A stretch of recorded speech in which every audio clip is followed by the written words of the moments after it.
Lakini leo nataka nikwambie, Roho wa Bwana yu juu yangu sasa kwa ajili ya kutimiza kusudi ambalo Bwana amelikusudia kuleta PCC. Roho wa Bwana yuko juu yangu sasa.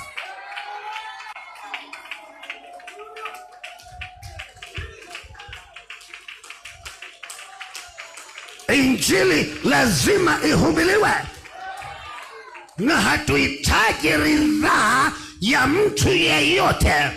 We don't need approval of anybody.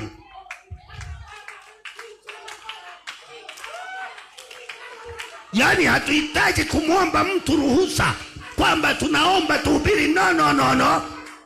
Sina maana hatutachukua vibali vya serikali, lakini we don't need someone to give us allowance. Hakuna kitu hicho. We are to preach.